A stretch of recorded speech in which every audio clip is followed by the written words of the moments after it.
So the afterlife, the perception of the afterlife, may very well be an illusion.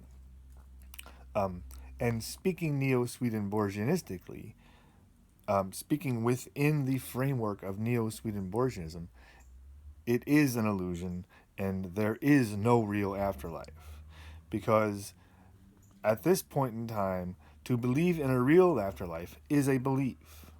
So you, the listener, are welcome to have faith. You're welcome to have belief. But to speak Neo-Swedenborgianistically, to speak within this framework, which is a shareable framework.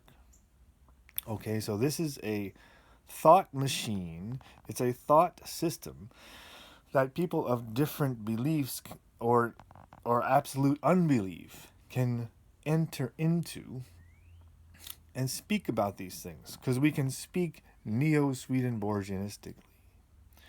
And to step outside of the framework and to speak in faith is a different thing. And you're welcome to have whatever beliefs you want, but to speak Neo-Swedenborgianistically is to speak within this framework. So, a lot of this we're talking about the near-death experience, and then I say I'm speaking scientifically, and no one. There's this type of person who kind of, I don't know if it's television or what, but they think to speak scientifically you have to be wearing a lab coat and have a stethoscope around your neck or something like that, or some tool of science, right? So if I have, now I've shown before, I own a microscope and I own a telescope. And I got those out one day to kind of make this point, but I'll make the point again. The ultimate tool of science is your mind. Science is a way of thinking. To explain something scientifically is to never revert to the supernatural. So heaven, afterlife, God, as realities, supernatural realities, that is not speaking scientifically, and it's not speaking Neo-Swedenborgianistically. So, the telescope allows you to look out into space. The microscope allows you to look into the cell. And we have this new thing since about the 60s, which is as of yet unnamed, but it's almost like a thanoscope, which is that we have this developing technology which we can resuscitate people who back in the day would be dead. They would have no chance of resuscitation. And now we have things like, we have CPR and we have machines. And we're getting better at it. And there's a lot more people aging into the age where you enter that zone. And so we're going to be hearing more and more about it. And it is almost like a thanoscope. It is like the system that enlarges and allows us to look at this moment of time.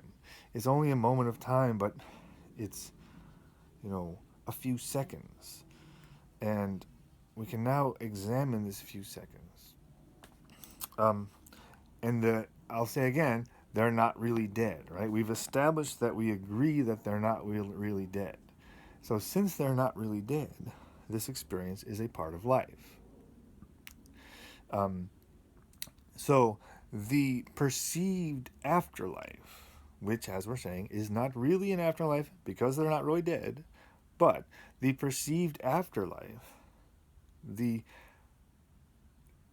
very convincing illusion of a real afterlife in which we meet our dead relatives and we tour a city of light and we see our life reviewed in great detail. That is a part of life. And so to talk about a part of life fits into the category of science called biology. Bio, life, ology, study. Biology is the study of life.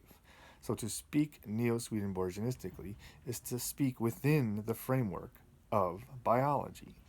And if I ever start talking supernaturally, call me out on it, because I do not speak supernaturally in this, because the supernatural is an illusion. It is an illusion based on our physiology. Right? So 3, 2, 1, take off.